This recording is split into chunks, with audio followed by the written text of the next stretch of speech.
गिरीश महाजन आणि संजय राऊत यांच्यात वार पलटवार पाहायला मिळाला। उद्धव ठाकरेंच्या पक्षात 8 दिवसात मोठा भूकंप होणार असा दावा मंत्री गिरीश महाजन यांनी केला। उद्धव ठाकरेंचा संपूर्ण पक्ष जमीनदोस्त होण्याच्या मार्गावर आहे असं गिरीश महाजन यांनी म्हटलंय। दुसऱ्यांचे पक्ष फोडून स्वतःचा पक्ष सुजवायचा हेच यांचं कर्तृत्व असं हल्लाबोल सुद्धा यावेळी संजय राऊतांनी केला। तर दलाली करून राऊतांनी पक्ष काँग्रेसच्या दावणीला बांधला असा पलटवार गिरीश महाजन यांनी केला।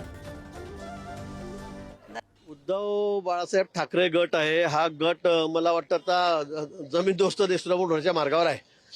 नाशिकला आता ते संघटनात्मक गोष्टींवर चर्चा करून गेले। त्यांच्याकडे तर तुम्ही बघा या 8 दिवसामध्ये कोण राहील कोण राहणार नाही म्हणून। त्या माणसाच्या बडबडीमुळे त्या वागण्यामुळे सगळे लोक परेशान आहेत।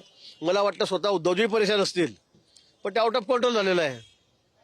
आउट ऑफ कंट्रोल झालेलं आहे काम यांचं, आणि म्हणून अशा या बडबडीमुळे हा सगळा पक्ष आता म्हणजे मी सांगू शकत नाही, मला शब्द नाही त्यांच्याबद्दल, पण हा पक्ष संपवण्यासाठी मला असं वाटतं की संजय राऊत पुरेसे आहेत।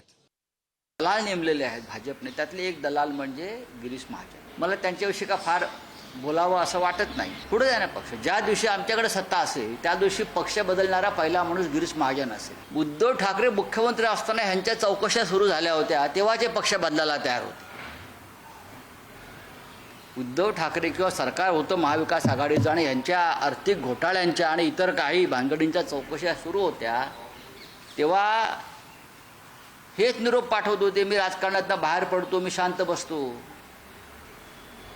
हे डरपोक आणि लोक आहेत, अगदी स्पष्ट बोलतो। संजय राऊत, आपण ज्या पद्धतीने वागतात, ज्या पद्धतीने बडबड केलेली आहे आणि ज्या पद्धतीने आपण उद्धवजींना त्यांच्या शिवसेनेला त्या ठिकाणी शरद पवार साहेबांच्या मांडीवरून बसवलं, काँग्रेसच्या मांडीवरून बसवलं आणि त्यामध्ये जी दलाली केली तेवढी दलाली तर मला वाटतं आजपर्यंत कोणी केलेली नसेल। ही राजकीय दलाली त्यांनी केल्यामुळे सगळा म्हणजे पूर्ण उद्धवजींची सेना सगळी संपली। आज त्यांच्याकडे कोणी शिल्लक राहिलेलं नाही आणि मला वाटतं जर उद्धवजींनी यांना जर आवरलं नाही तर पुढे कोणीही यांच्याकडे राहणार नाही।